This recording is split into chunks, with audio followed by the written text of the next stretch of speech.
just take it. The bathroom, so I'll be right here. I'm listening. No, I just got 5 years old. They cost like $2. They're expensive. It's not the big deal.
Affairs, Barbara Jordan, Leland School of Public Affairs. I work in the Leland Center.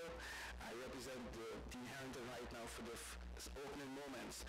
We have a very fluid event for you. It should begin in 1 minute. And here's our Dean, perfect timing. And I welcome the Dean of Guests to welcome us, and we will proceed. Dean Harrington, please.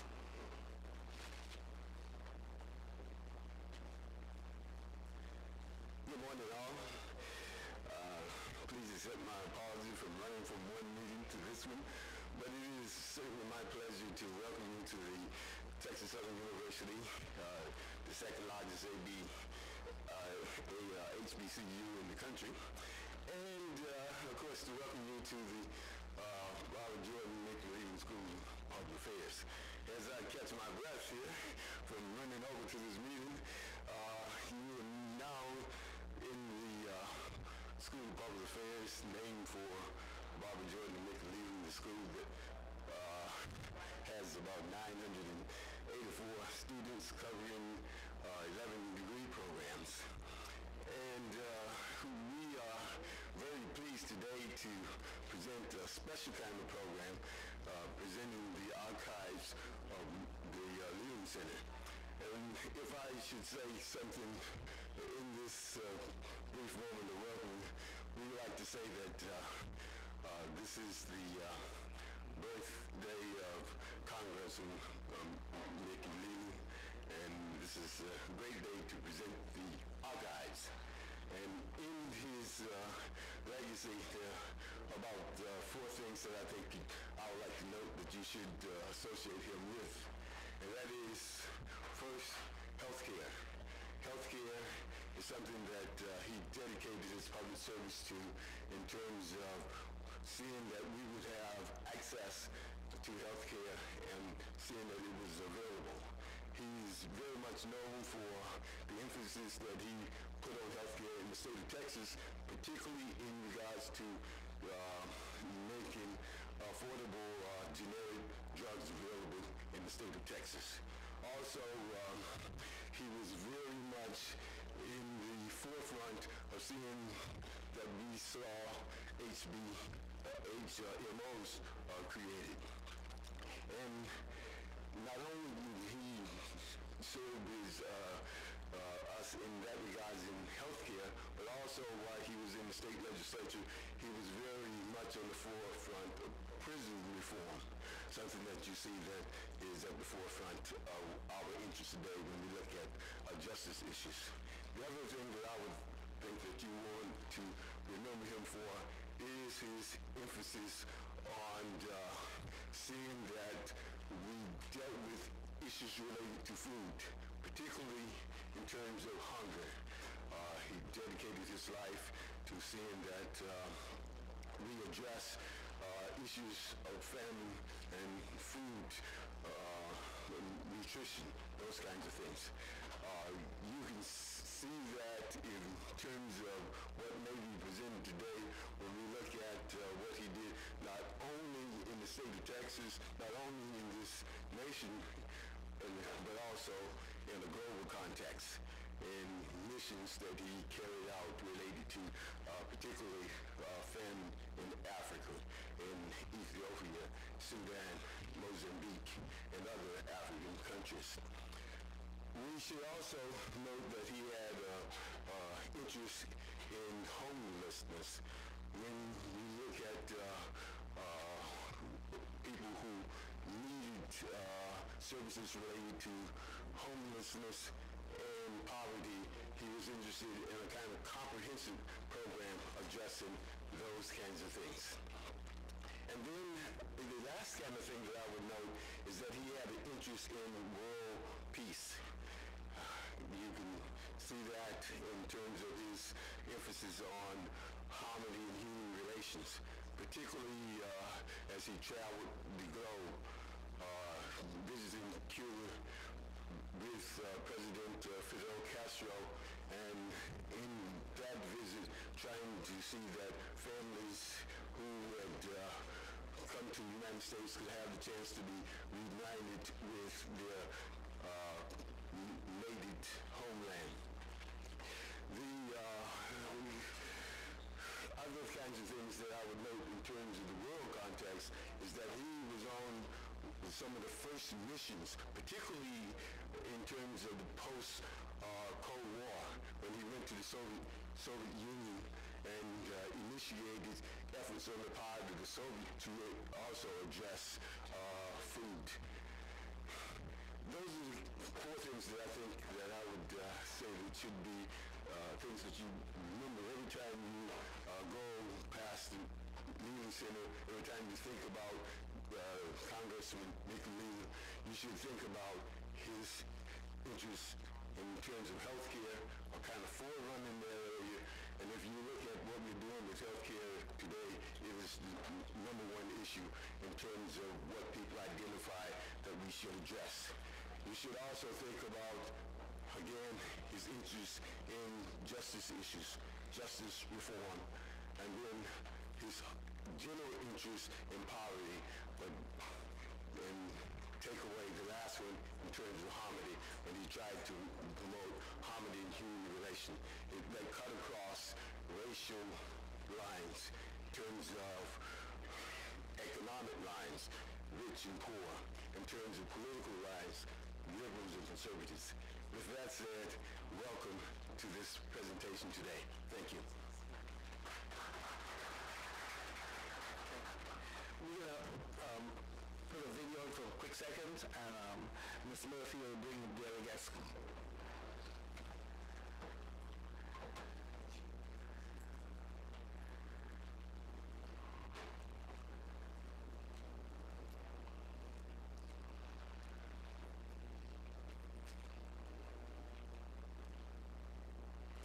As I said, we have a very fluid event that we expect the winner, Nikki Leland, to be on live at 11:45. She'll be connecting with us from a classroom.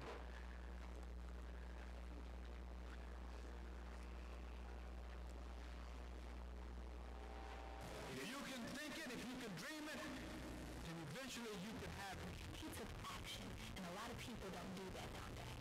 The whole point of gaining the education and what he fought for was that we can pass on the knowledge to someone else. He is, very strong-willed and, very determined. He stood up for young people, old people, whoever had issues, and he made sure he dealt with them. He was a congressman who was the epitome of what we would hope our politicians to do. So we still need today. It's that he comes from a place where people don't expect leaders like that to come from. He's a product of his work. He's a product of Texas Southern University. Being an American, yet committed himself to helping Europeans were in dire needs of food at that time.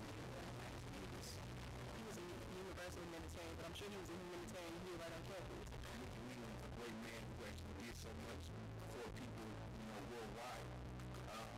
His legacy continues through Texas University. We must come together now.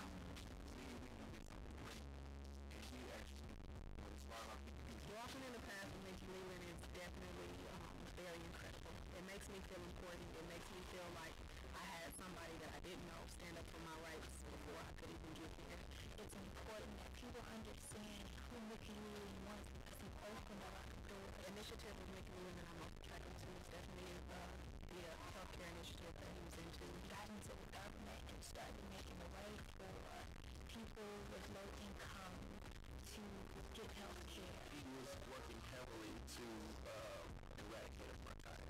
The fact that Leland went full force to put no sanctions on the South African government was amazing. We cared about the people. Attending a law school, third-year martial school of law, I definitely look, at Mickey Leland as an inspiration because he was one of the first black congressmen. But one of the main things that I really took an interest in was what he was doing after particularly. He went on, international trips to feed hungry children in Ethiopia. There was more to be done. That's what we're committed to doing. Mickey Leland was able to get $300 million from the United States for aid in Ethiopia. He let nothing get in the way of his fight for good.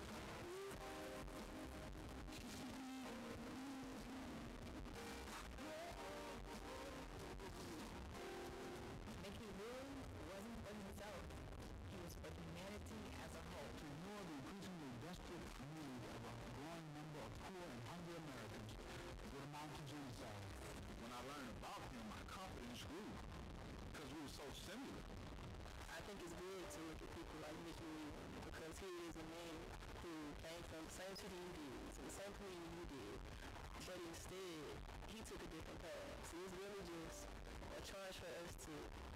ourselves actually and one another with our everyday interactions. It's really good to have people like him to look up to, not only for university contributions, but his contributions day to day with people.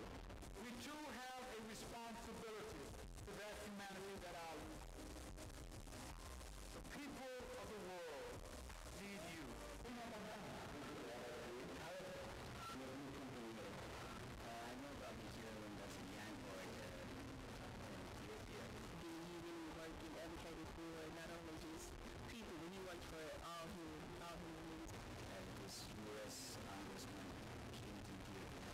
He was there actually during that time they were having a kind of serious anger. So he was there to help the people that were suffering. More than 40,000 people every day die of hunger and malnutrition. As we going down the 20 of us trying to put them, build up their lives. Like, that is not, it's me, all these great people trying to make community that working to make community work. So, what is it?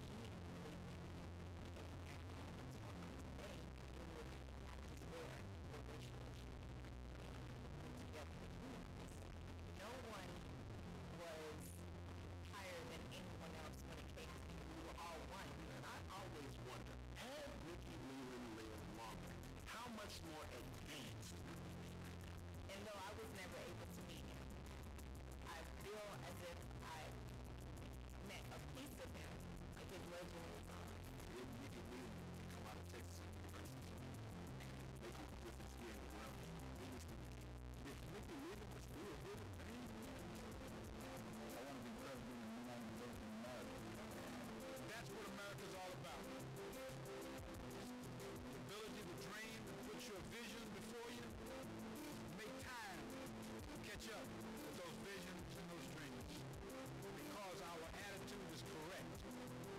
Our altitude will be high. I love you dearly. God bless you.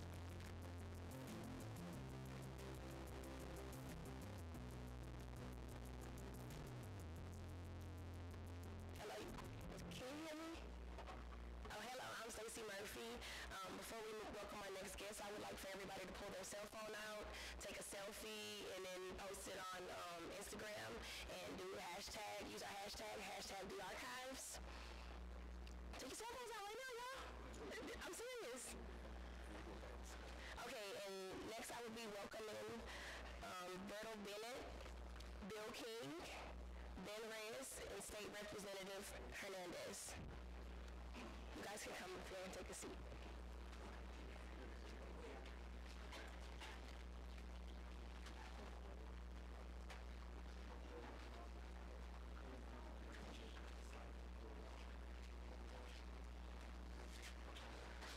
okay, we good. Is he coming up? Yeah, but we were bringing up the trip. We were going to check for that. And I also would like to introduce Keith Wade. Yeah, we're going to go check for right now.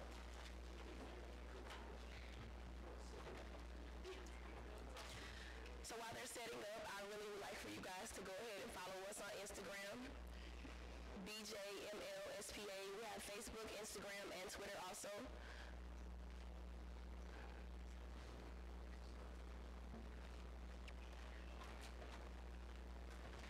Okay,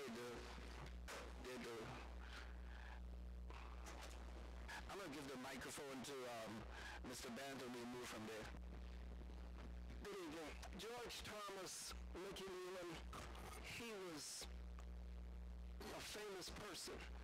But the people sitting up here, except the youngest one, all knew Mickey as just a regular guy.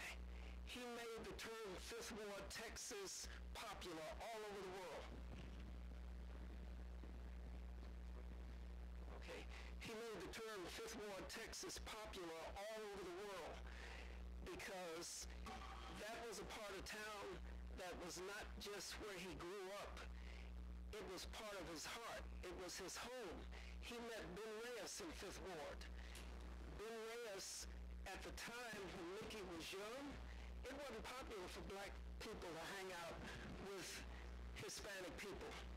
But Mickey was the kind of guy, when you went to his campaign office and he'd have a staff meeting, he'd have gay people, he'd have conservative people, he'd have liberal people, he'd have plenty of women, plenty of young people, and a lot of diverse opinion. Nobody in the room would agree on everything, and nobody could speak to this better than anybody than Ben Reyes, former city council member and state representative. Ben, why don't you have a few words? Thank you very much. I appreciate all of you coming out today, because to me it's a very special day. I've remembered his birthday since I went up to Ethiopia to look for him. And it's incredible to have a friend like Mickey Leland. People around this table will tell you how great of a human being he was. He was everybody's congressman. We didn't live in his district, but we knew where to go to get help. We knew that he would always be there for all of us. I think that that's what he did all over the city of Houston, all over the state of Texas, all over the United States, and all over the world. I think all of you ought to be proud that someone from your community left a legacy like he did. And people really loved him. The Hispanic community people would, especially the older folks in our community, Mickey would walk into a senior citizen center over in Magnolia or Second Ward or Denver Harbor on our side, and the little old ladies would jump up. Oh, we're gonna dance, Mickey, because he could dance, and he loved those senior citizens. When Mickey first started in politics, he told me, Ben, I'm gonna learn to speak Spanish. I said, Mickey, it's not that hard, and he did. Keith Wade is sitting to my right here, who I think came to work for Mickey right about the beginning of all of this stuff. Watched him learn that Spanish while he was in his office. And eventually he'd get out in those neighborhoods and they'd just talk to him. People from my neighborhood loved him so very much. I think that it's important to understand that part of Mickey, because a lot of the stuff that he was for, healthcare, criminal justice system reform, when we went to the legislature in 73, 75, we still had a death penalty in Texas. We still had a bunch of stuff wrong with Texas. Mickey Leland went to work, especially on healthcare. A lot of people, Keith will bear witness to this, a lot of people, when Mickey talked about HMOs, a lot of the guys in the legislature said he was just a communist. That's all that was. HMOs was communism, and he was really that far ahead of the world. Healthcare till today is a major issue, but he was way out ahead of everybody on that. The HMOs, he was the guy that a few years later brought that to Texas, where Texas actually passed legislation to have HMOs.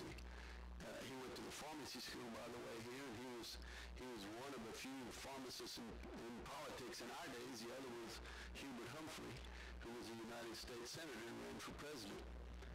But Mickey was so far ahead of the criminal justice system. We had so many people in prison in those days, and it was terrible. But he went to work on it, and we all did. Craig Washington, myself. A lot of us did a lot of stuff in the legislature for Texas, but all of it we were following Mickey. We were just following his lead. Craig was probably the smartest legislator in Texas of all of them, bar none. We followed Mickey's lead when it came to the death penalty, when it came to HMOs, when it came to health care.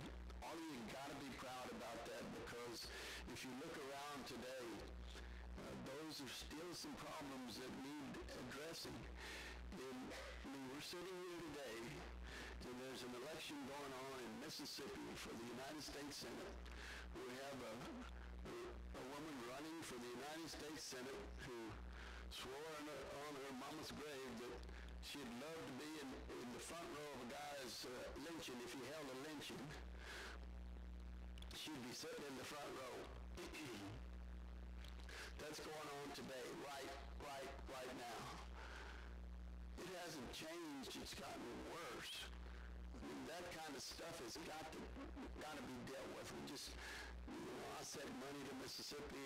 I'm sending prayers to Mississippi all day today. Please go vote and get rid of this woman and get us somebody that's got a mentality that's here today. It's still out there. It's still happening. And let me tell you what, you guys have got to change that. People like Anna Hernandez, who's running for the state senate, young woman, immigrant herself. She's a lawyer now. She's a citizen. She graduated from college.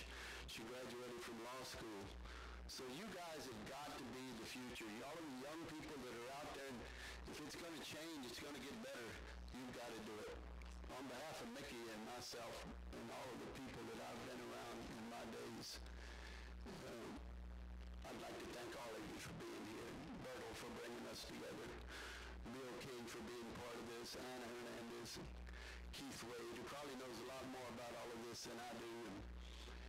And you'll appreciate his words as they come. Thank you, and God bless all of you. And God bless the people in Mississippi today, please. Thank you, Mr. Reyes.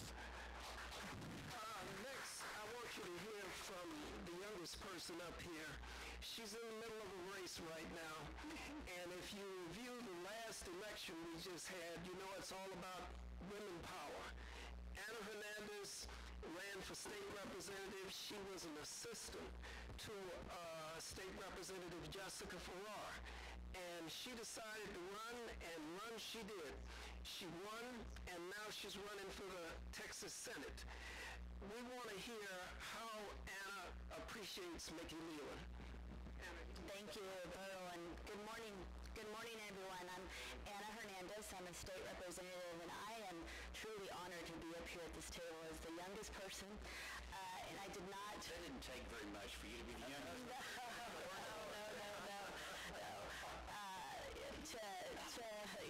I did not have the privilege of knowing Mickey personally, but, you know, when you feel like you know someone by their works, by the legacy that they leave, that's how I feel about Mickey when I hear the stories and of the work that he did. And I'll tell you how I got started in public service was through Senator, now Commissioner Rodney Ellis's internship program. So Rodney worked for Mickey and continued that legacy of making sure that we're empowering our communities, that we have a voice at the table of power.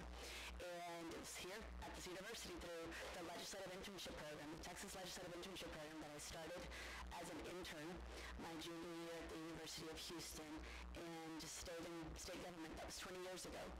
And to have that passion to serve others, I mean, that's what Mickey inspired in so many, and why his legacy continues. That, as he mentioned, this, we all have the responsibility, for humanity, to serve one another, to help one another, no matter the color of our skin, no matter where we come from. And that's what motivates me to continue serving, to learn from those that have come before me. Ben Reyes was in the legislature, and I know he opened many doors, and I stand on his shoulders as I went into the legislature 13 years ago as a 27-year-old state representative, that I know that there are those that have gone before us that have fought the good fight, and that we can't back down.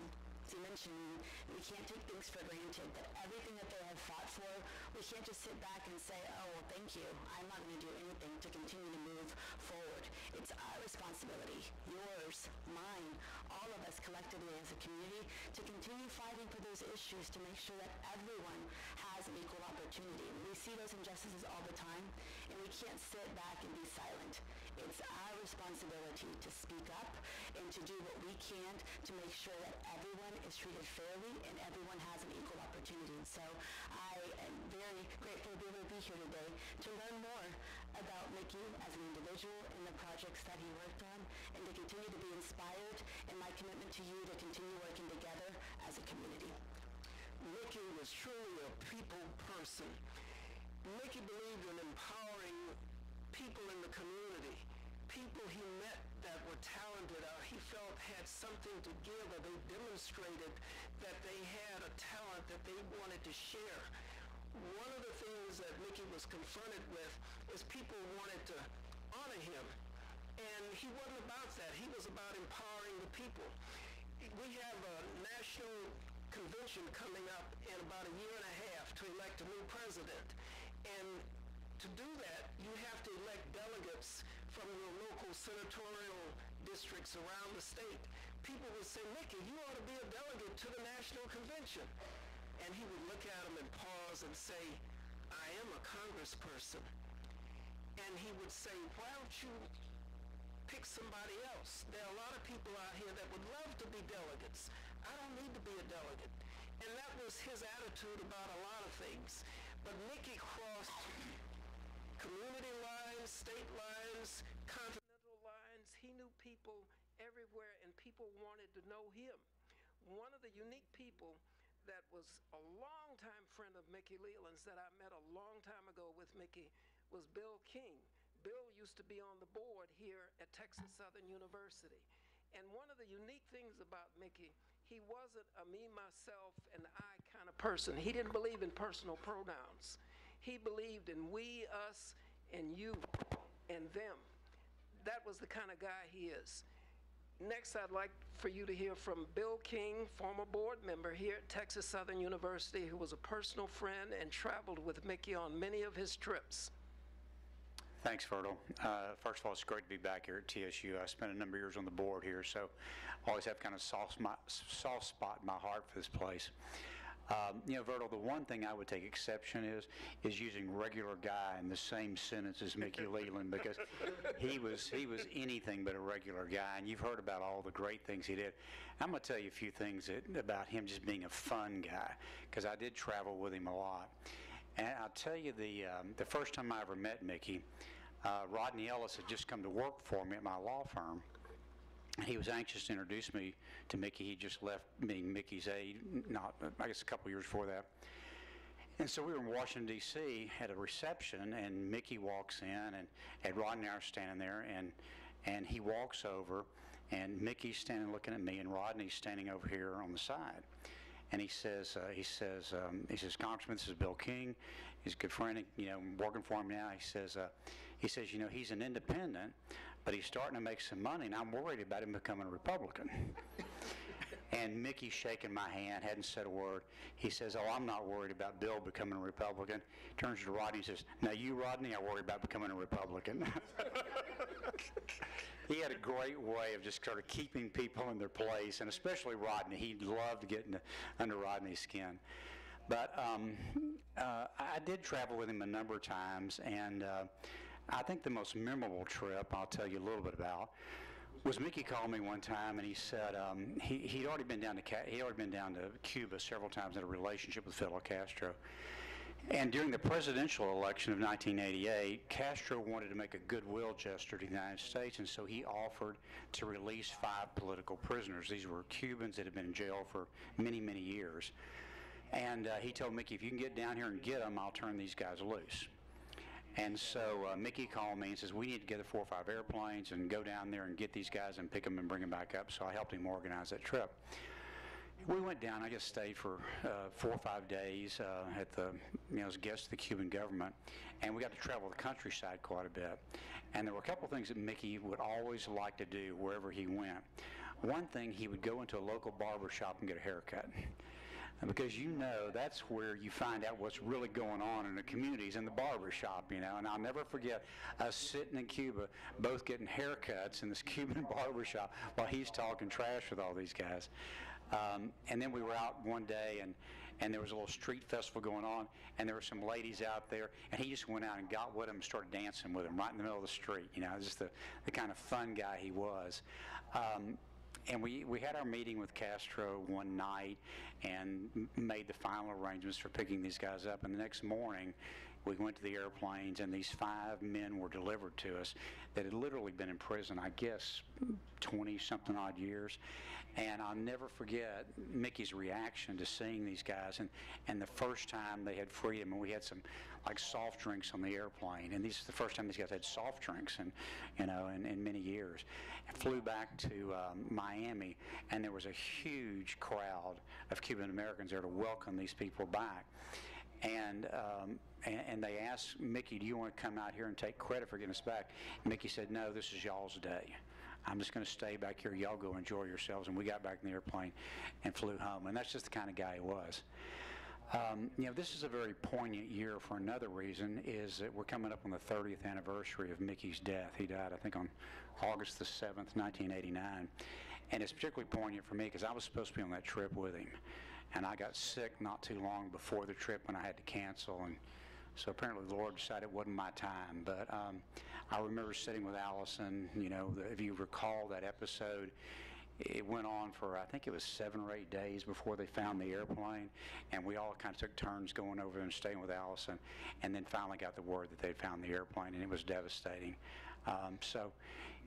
When you think about him and all the great things that he did, think about the fact that he was also just a lot of fun. He enjoyed every second of his life. And, sometimes I think we take ourselves too seriously, and Mickey never did. When Mickey got ready to run for Congress, the first person he hired was Keith Wade.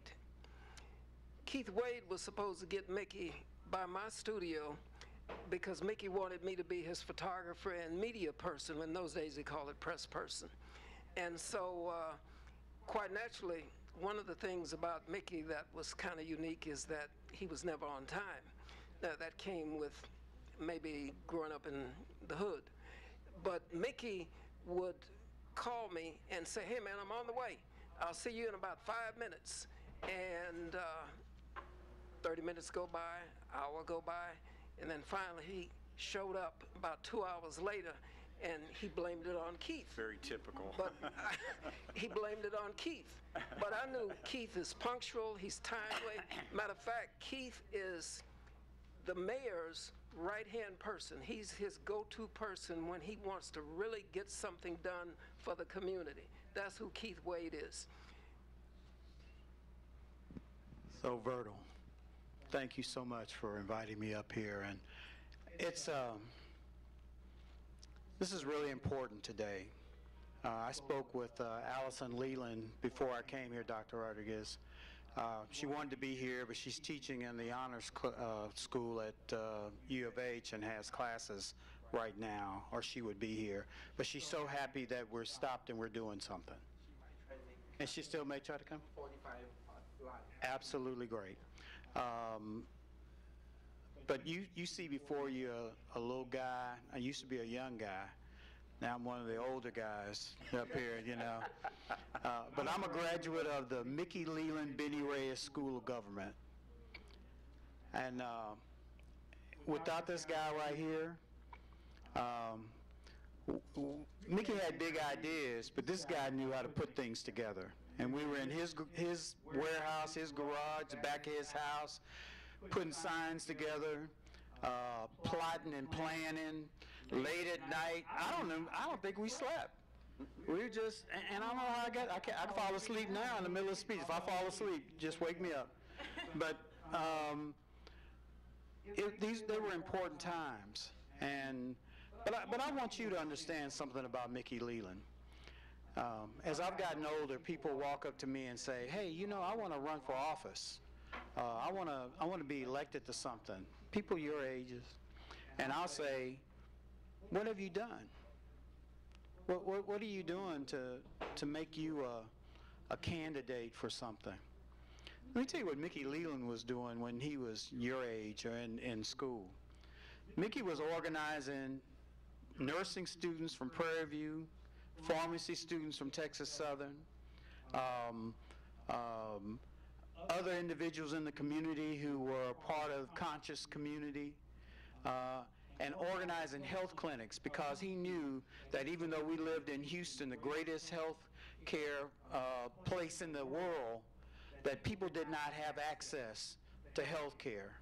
So he was putting storefronts in apartment complexes and abandoned buildings around the city with students, and making sure they didn't have any high-level health care. They took temperatures and made sure kids were feeling okay and didn't have colds and had medicine for headaches and stuff. But that's what he was doing. You know what he was also doing? He was helping run a free breakfast program with the Black Cats. Our Black Panthers organized and paid for by people you wouldn't think about. The DeMonil family, John and Dominique DeMonil of the Schlumberger hierarchy. The Menil collection, the Menil, you see that? Those folks were paying for free breakfast programs that Mickey was organizing in poor communities, black and brown communities, because he understood that the world was not just where he grew up. In fact, he let me know that I was a citizen of the world and not just of this community. And the last thing, I know we've got short time, but I wanted you to understand the connection. He started working while a student, as he would go here in the cafeteria and stand on a table with a chain rope around his neck and a copy of the Red Book, Miles' book, in his hand, talking about how we needed to work together. Now, people say, oh, he's a communist. He was talking about communities working together, people working together. That's from that standpoint, standing on the tables here at Texas Southern, to a time when we're sitting remembering his birthday and him as a member of the legislature and the Congress. I just wanted you all to understand how far a person can go and how important work that you do now, not work that you're reading out of a book. You don't have to wait till you graduate to do something significant in this community. Mickey didn't wait. He started as a student, and he worked his way up. And I'm going to tell you, as Benny said, the people in his community love seeing Mickey come in. People in my community in Sunnyside, when Benny Reyes came in there, they knew something was going to get done, because he was a knock on the door, talk to you, find out what you needed, not what he thought. That's what Mickey and Benny did. They asked the question, what do you need? And then they went about the business of taking care of it. So I appreciate, Doc, the opportunity to be here and to say a few words. And I hope that this is the beginning of us having these kinds of conversations, so you understand why this building is Jordan Leland. It's not just because there's somebody out of the sky. Barbara Jordan and Mickey Leland, important pieces of the world conversation, not of just Third Ward, Sunnyside, Magnolia, Denver Harbor, of the world. So thank you very much for having me, Verl. If we can, I believe we have the Ms. Leland online right now, and if she's ready to come on, I'll give her the podium. 1 second.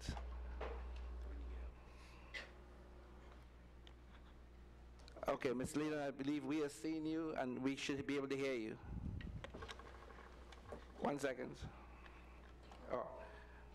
No, with the mouse. Okay. Give us 1 moment. Your microphone is turned off. I have to go and turn it on for you. No, I can do it for you. Hold on. I have to do it. Give us a second. You can continue. I have to go to my office and turn the microphone on. While we're waiting for the professor to get the mic turned on, are there any questions for some of the panelists today? I have a question. Yes. Mr. Mendes, you had mentioned an internship program.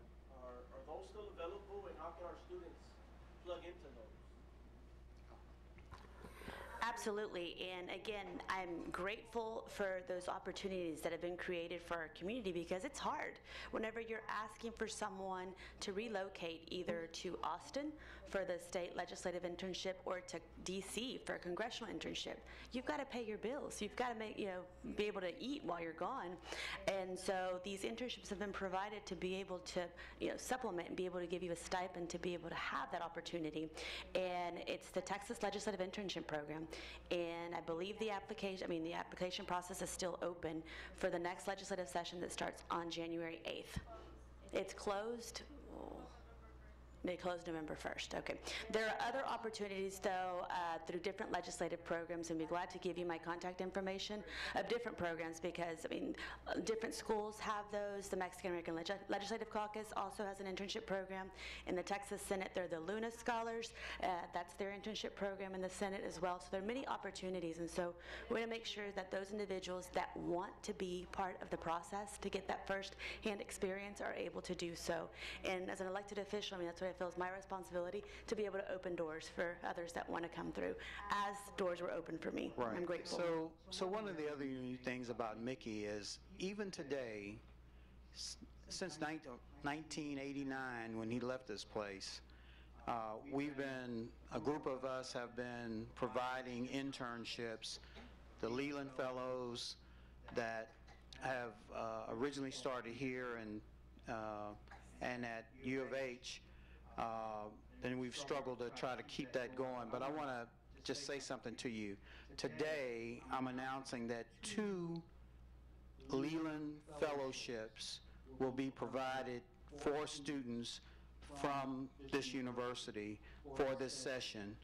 As Representative Garnett Coleman has raised money to make sure they will be supported, and we'll get information provided through the school here to talk about how you can apply for those. We're beginning with 2, and we hope we'll be able to expand that. But this will be for this session coming up, Representative. So something brand new that Representative Coleman wanted to make sure that students from here had an opportunity to experience the legislature and see how it works. That's what Mickey wanted to do.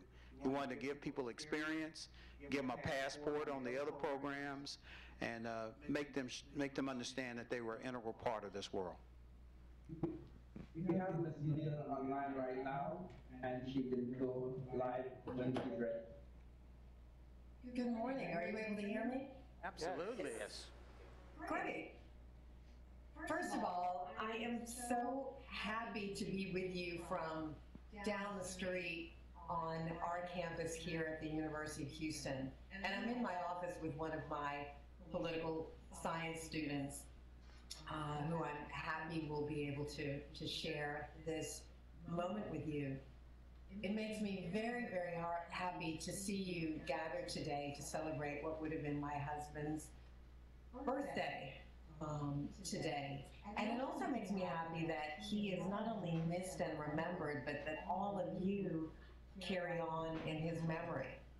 He, as Keith Wade was just saying, had long and deep ties to Texas Southern, and always also had deep ties to students, and students who he considered had backgrounds very, very similar to his. He had dreams of going off to college in other cities, but for lots of reasons wasn't able to, and ended up attending Texas Southern. And then Texas Southern became part of his passion. And there are programs that he launched and opportunities that he created that live on today. So Keith and I sit on a board that sends high school students to Israel, and he just mentioned to you an opportunity that 2 students at Texas Southern will have to experience the legislative session in January.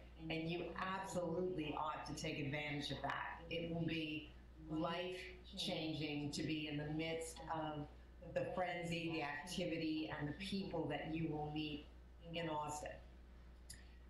More than anything, though, it's important for me to see the work that goes on in the Jordan Leland Center, that goes on in your school, the opportunities that each one of you have. It's hard for me to imagine now the passage of time that has happened since he has been gone. Keith and I were together yesterday where Commissioner Rodney Ellis was launching a series of buses that he has with the images of people on them who were committed to social justice. And yesterday he was launching the Mickey bus. He calls them moving monuments, and you may see them on your campus or around the city.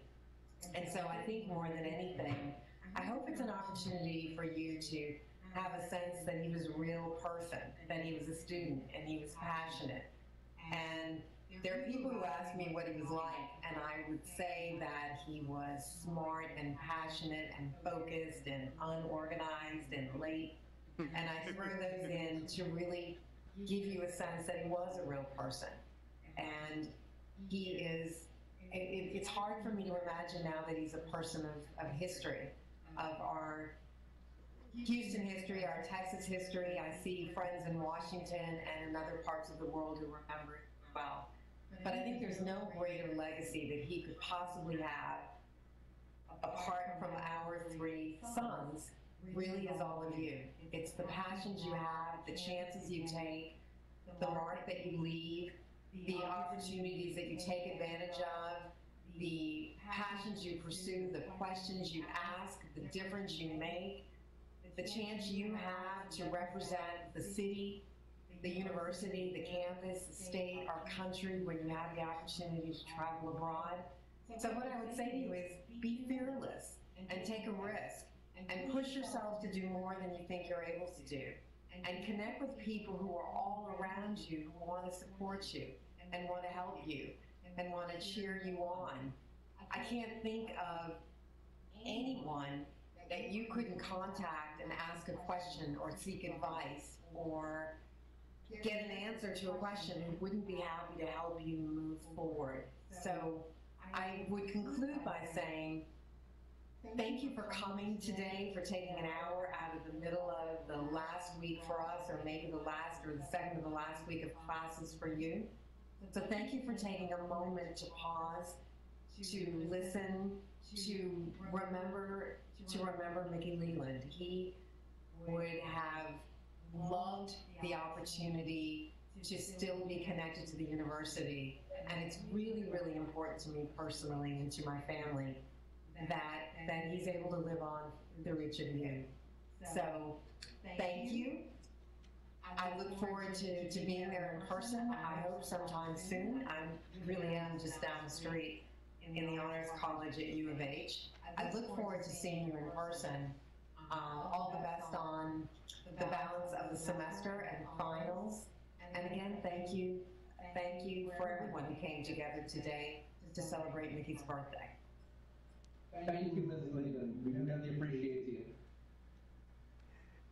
At this time, I'd like to point out that when you go outside and you hear one of these life flight helicopters going by on the way to the medical center or going out to pick up someone, Mickey Leland raised the money to help create the life flight program.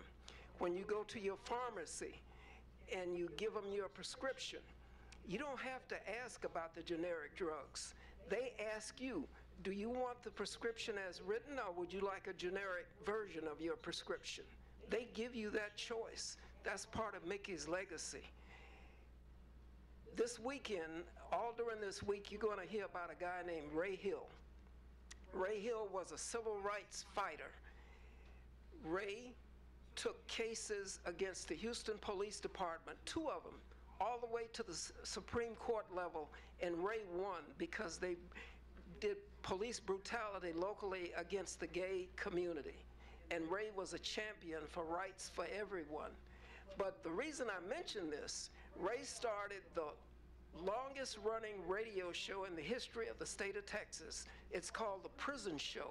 It's on KPFT 90.1 FM every Friday night from 9 p.m. to 11 p.m. And the unique thing about The Prison Show, if you're incarcerated in one of the state penal system programs, a loved one can call into the radio station and say, hey, this is to Mark Jones in such and such a unit in Huntsville. And he's listening, people all over the state incarcerated listen to their radios to The Prison Show. And so we get people from Russia, from Italy, from Australia, calling in, talking to their loved ones and friends in prison through The Prison Show. Well, Mickey Leland helped start that show. And what he contributed to it, a lot of people, when the show was started many, many years ago, they didn't have ways to get to the prisons like in Beaumont and Huntsville. They didn't have cars. So Mickey would rent vans every week. Keith, did you ever drive a van? I did. Yeah, he did. Did you drive one, Ben? I don't think so. Yeah, see, everybody who could drive, he made drive a van. And you'd leave early Saturday morning from Mickey's office where the people would come, and then they would go to all the different prison units on that route, drop off people, and then about 5 hours later, they'd turn around and come back and pick them all up and bring them back to Houston. So he helped Ray Hill put meaning to the prison show. So that's the kind of guy Mickey was. He did things that you'd never think about as a politician. He reached out, and where there was a need and a person had made an effort, and I emphasize that, they made an effort, Mickey would join in their effort and help them. So it's about you committing to do something, and people like some of the ones up here will help you. Your professors will help you. So that's what Allison was talking about. If you make an effort and say, hey, I want to work in the legislature, I want to work in Congress, there are people that will help you on your way. Dr. Rodriguez, we're about through. I want to thank everybody for being here. Anybody have any more questions before we conclude? No more questions? Okay. I want to thank everybody.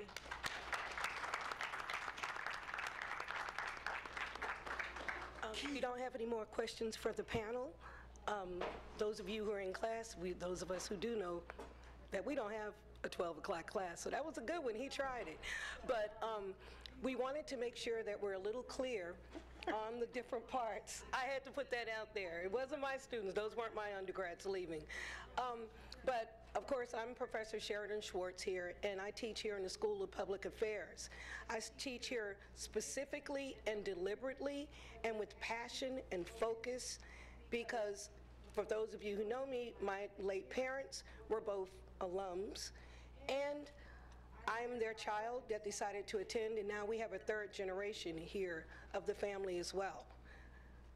It is really important for those who aren't my students to hear about the impact that Mickey Leland made, not just on our school, on our community, on our country, and on the world.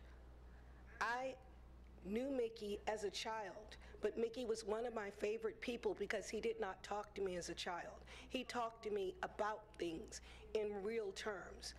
There was a horrible event called the death of Joe Torres, the murder of Joe Torres, who was a Mexican-American Vietnam vet.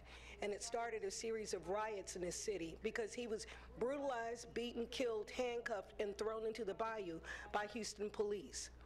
It was one of the early examples of police brutality in this city that was acknowledged and accepted. And when, in fact, the community spoke out, they called it riots.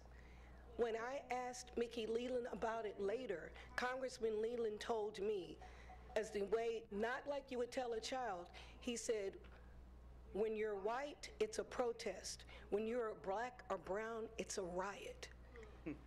I tell that to my students to this day.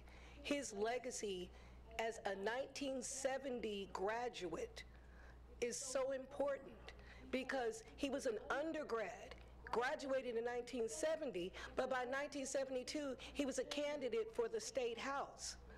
I feel incredibly focused and dedicated to his legacy. When I wanted to go to Israel, because I was this young, passionate person who wanted to learn about the Palestinian and Zionistic, the things that were going on, I wanted to understand Israel and Palestine. He said, well, maybe you'll get to go on my kibbutz program. It never occurred to me that a black man from Houston could start a program to send inner city kids to kibbutz in Israel, but he did. When I wanted to go to Africa, he said, well, one day you will. My first trip to Africa here was on a Mickey Leland International Scholarship. And when I went, the thing that overwhelmed me was that Mickey Leland brought Africa at the forefront in this country. He talked about apartheid. He chained himself to the gates of the South African embassy. He demanded that Texas corporations of the state of Texas took their money and divested their money out of countries that in fact invested in apartheid. So the Mickey Leland that I knew was an incredibly impactful person. I teach here at this school, blessedly in a school named for him with a decided purpose. Someone questioned me about why my second master's is in health education. I have a master's in education, took 9 more credit hours to get a master of science, because when I was a child and said I wanted to make a difference and everybody was telling me I had to be a lawyer, Mickey said, I'm not a lawyer, I'm a pharmacist. This community needs good information about health care. That is to him that my master's of education has a focus on health, because he said it all starts with health. Law can come later. Mickey was an incredibly frank, open, creative, left-brained type of person. But his legacy that touched me the most was him starting a congressional internship, whereas prior and previous to him getting to the U.S. Congress, which, by the way, he was a freshman whip in his first term, was that he noticed that all the congressional pages and interns were white, and most of them were well connected in Washington. He started the first program to let students of color have the opportunity to go and serve in these important positions that cleared pathways for them. Rodney Ellis modeled the Texas Legislative Internship Program after Mickey's program. It's the only internship program in America where 3 recent interns took positions in the state house in the state of Texas. Anna, of course, is one of them. Representative Anna is one of 3 who walked into the Capitol as interns and then took their seats, sworn in as members. That is Mickey's legacy. I was also a Texas legislative intern because of the legacy from Mickey Leland to Rodney Ellis to here. We can all make a difference. It is so important that you know why we're here and how he continues to be a force for change. He was the first internationalist I ever met. He was the first person to speak Spanish on the floor of the House, which is a violation of House rules, if I remember that correctly. But he did it to make a point. I want us all to be very, very clear on how important his legacy is. I'm really happy to hear that the Leland Fellow opportunity is here, because by here, we do the Texas Legislative Internship Program out of the law school.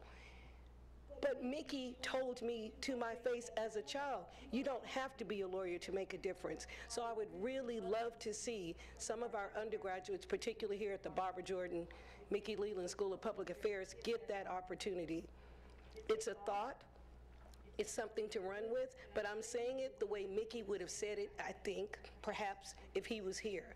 So it's really important for all of us to take this special day and to make sure we honor this legacy. And I hope we all visit his archives either digitally or in person, because he is one of the single most impactful people to walk the face of the earth. And he walked the halls just like my students do. He walked these halls in undergrad and went on to change the world. Just something to think about. Thank you very much. Again, thank you so much. I need to acknowledge who's in the room. I see the director of our library is here, Dr. Payton. We really appreciate you being here. I also see some of my students of my class. Nice to see you here also. I see Chief Bradford in here. Thank you for being here. I see Dr. Moziani. But what I want to say before the guests leave is really important I get you to meet some additional persons. My persons who work for my staff, Stacy Murphy, our undergraduate assistant, Lil Neofola Afami, she's probably outside protecting the doors. Sid Parasa, he's operating the cameras up here. And my newest person, Deandra Durden, she's standing here. And I say all this to share with you, we have something very important we want to reveal to you today to be the president on with. And my dean is here, Dr. Harrington. The associate dean is also here, Dr. Ewar. And I'll let Deandra just come for a moment and share with you these 3 key items we plan to roll out. And the idea actually came from Mr. Bennett, what he said to us, we need to create some Mickey Leland groupies. In academia, we can't create groupies, but we can do something different. Please, DeAndre. Thank you for that, Dr. Rodriguez. So we have a very special opportunity for students and innovators. The Mickey Leland Center would like to present to you the Archives, a student-led journal. We are accepting art submissions, photography, research, literature, anything. We're looking for editors, graphic designers, freelance writers. If any of this is of interest to you, I have a sign-in sheet right here, and you can mark your interests. I think this is a great opportunity. We need students to actually act and not think. So yes, this is a great opportunity to do that.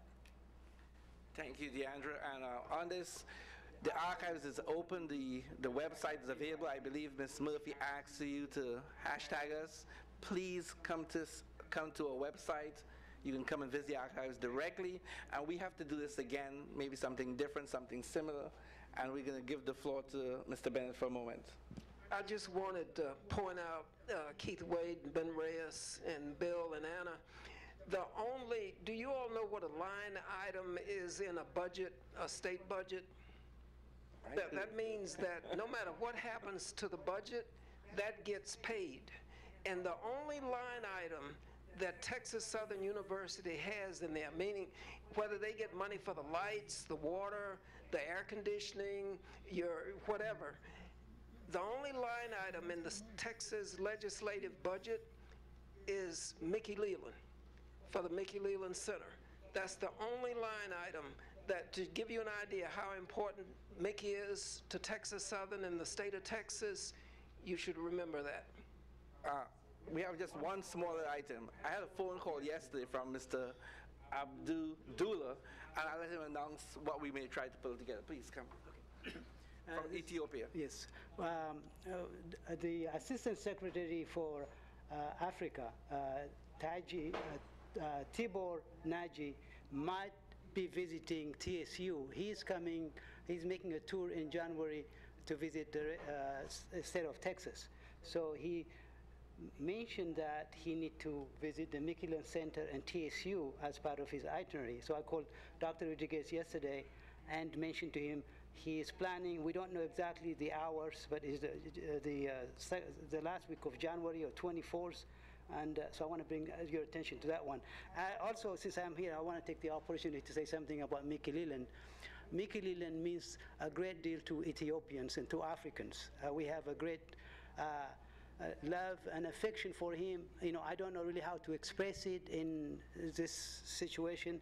He meant a great deal for Africa. I mean, there is no one in Africa, in Ethiopia, who doesn't know Mickey Leland. We have a street under his name. We have an avenue under his name. There are buildings under his name. So Mickey Leland is a part of the universe. Mostly at the African continent, if you mention anybody, Obama or anybody, people know Mickey Leland more than anyone in Africa, and they are really grateful what he did. He came to the rescue of many people in southern Sudan during the famine, and he has a love for Africa. You know, he really loved Africa, and we love him too. Thank you, sir. And I just saw Mr. Boney walk back in. If you can just say a couple of words, Mr. Boney, please. Mr. Boney was really instrumental in holding the Mickey Leland Center operational together, and he's here right now. Please, just come and say something to the podium.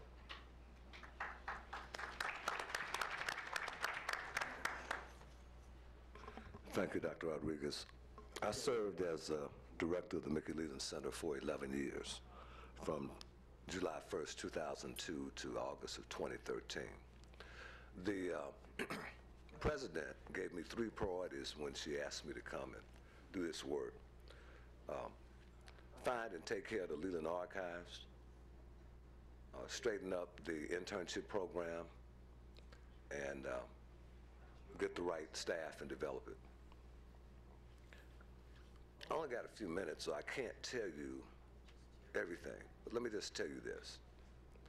One of the challenges of any major institution, particularly public state institution, not enough money, not enough space, not enough staff. We received the archives shortly after Mickey's death, early 1990. For a long time, they were in the basement of the library. because there was nowhere else to put that amount of material. 2001, Tropical Storm Allison struck, and the basement of the library was flooded. The director of the library at that time, and the staff, just kind of heroically went into the basement and started pulling everything out that they saw that was related to the Leland archives. Then it got sent to disaster recovery. So when I came on in July 1st of 2002, they weren't quite sure where the Leland archives was. Well, obviously we found them. Professor James Sheldrew, we're talking about over 17,000 files, over 1,000 boxes of material. You have to see it to understand the size and scope. He was not an archivist, but he was an historian, and he processed the records so there was some idea of what was in this box, that box, the next box. Did that for like 3 or 4 years. Then he left the university. When I came on, I frantically trying to find Dr. Sheldrew. We'll pay you to just come back for a few days and help us follow the trail. He was so exhausted. He was selling Bibles at the time. He wouldn't come back. You keep chipping at this iceberg, because we actually recognize what's in there. Some of us don't realize how valuable this archival collection actually is. It is the largest, most complete digital archives in the United States of any congressional official, period. No other is even close. That's number one. That's available free online right now. The archivist that we retained is Brenda Square from New Orleans, one of the top black archivists in the United States. I think she'd say top 5, I'd say top 3. And Patrick Forciori was hired as digital technician. This was made possible from a $300,000 grant that I wrote to the federal government, the Institute of Museum and Library Sciences. We got some more money from the state of Texas. We've exhausted, the university and the Mickey Leland Center has exhausted all of those funds. So going forward, there's going to be a need for more funding. A lot of people talked about internship program. There was a Mickey Leland congressional internship program started by Mickey Leland. It got dismantled probably over a decade ago, because if you're going to pay a student intern, and they should get paid, let's say a stipend of $1,500 a month, or maybe now $2,000, where are they going to live in Washington, D.C.? When you start adding in, it's hard for Congress people to pay for housing in Washington, D.C. So when you start trying to pay for one semester, a double occupied housing unit, those costs just skyrocket. You're easily talking about today a program of $300,000 to $500,000 for X number, small number of students. What we're talking about is sustainability. And we're talking about right people understanding the value of what we got. Let me just touch on a few other things that have not been said. Mickey is so important because when you really examine his legislative record in the State House and his congressional record in Congress, some of the people who elect officials really ought to kind of hang their head. There is no comparison. The fact that you have generic drugs today, which are much less expensive than name brand pharmaceuticals, is because Mickey Leland passed a bill through the State House years ago. When he was teaching in the pharmacy school, after work, he and other volunteers would go and knock on people's doors, talking about assessing them for their condition and how they might get better health care in the neighborhood, door to door. got to touch on this. Mickey was a student activist when he was in college. As he made excellent grades in one of the most rigorous academic programs, the pharmacy school, and still going out in the community. He was a civil rights leader as a student, bringing in national and local community leaders / activists to speak to the campus, speak to the students, and speak to the community. And not wanting to show disrespect, Mr. Boney, the students will start walking out in about 2 minutes. Okay. So could we need to do this again in another session. So if we can, I think there was a couple of questions from students. Okay. If we can take them, maybe you can stay and field the question yourself. Sure. Because we want to end at 12:15, which is the end of class time. So if there's a student question, could you bring it forth, and maybe Mr. Boney can even answer it for you. Go ahead. My name is JC. I'm a political science major. Hello, y'all hear me? This is a question for Representative Ann. So what do you plan on doing about our health care? Because our cheapest plan ranges from $400, and that's only for one person. And without health insurance, we have to pay a 2.5% deductible, and that adds on just about, depending on the average annual income of a household, I want to say a year, a few thousand on top of per tax. So what do you plan on doing about that? Because we, as students, can't even afford health insurance. Here, our university doesn't even offer it for us. So we have a student health center, but that doesn't do enough for us. So what do you plan on doing for us? Very good question, and I'll tell you what I tell individuals, that I am the people that I represent. I am a single working mother with a 6-year-old boy, and we've been in situations where he's sick, that I have to be out of work all week or working flexible hours, taking him back to the hospital. So I'm very cognizant of the ability that I have to care for my child, that not everyone has that. Not everyone has the ability to take them to a doctor, or care for their child. And so that is something that we push for in the legislature, to expand access to health care for everyone, whether you're a student, whether you're an adult taking care of a family, or whether you're a senior citizen, that everyone should have that ability to have access, and that shouldn't be a privilege. And from the state level, we have our leadership that's rejecting to expand Medicaid. Those are our state dollars that we send to the federal government, that because the state of Texas does not expand that, we are sending those dollars in other states. And so we're welcome to exchange information, to have you, come up to Austin when we have those committee hearings, because it's important. Things that are happening in Austin are affecting you, and you should be there to testify, to share your story, to put a face to the issue, to say these aren't just numbers on a paper. These are people's lives and people's well-being, and someone's child that's sick or someone's parents that's sick that they can't care for. So I welcome your engagement the next legislative session. Please, we need you. Thank you. Mr. Boney, we have a minute left, and if you can actually close for us, if you don't mind. Okay. I wanted to mention that Mickey was against police brutality, and this atmosphere of Black Lives Matter, that's been going on since the beginning of time. July 26, a young man who had wanted to organize a Panther chapter here had gone to California. The Black Panthers said they weren't starting new chapters. So he came back to Houston and started People Party 2 in the image of the Panthers. He was assassinated on July 26 by the Houston Police Department. Why do I say assassination? Because a police sniper went up in a church chapel and fired a rifle and killed him. There was an immediate set of protest demonstrations. Of course, Mickey was there. He was arrested along with 60 other people. That's when he decided to run for office.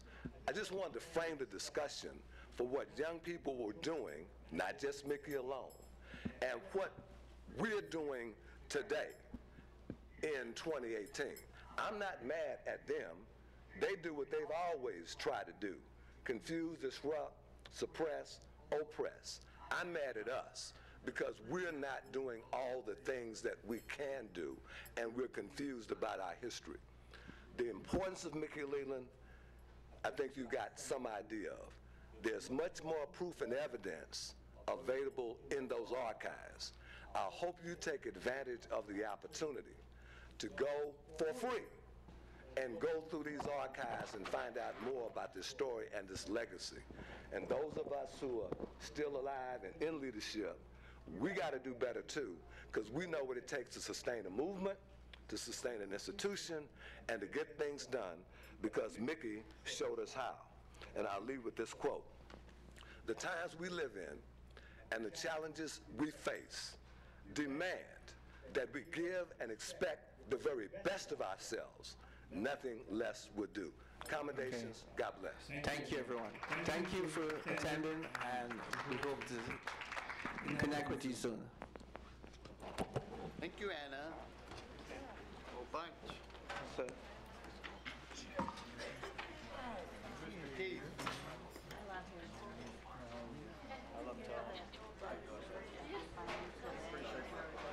my name is Johnny Sells. I'd like to give you some information to check out if you want to get a chance.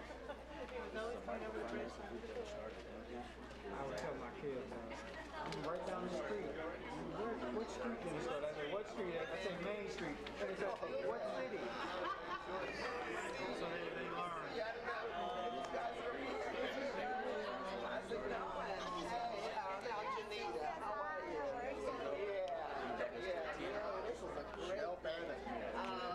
Some of the new folks that we need. I know. I've been following people like you. Me, we're all wore out already, man.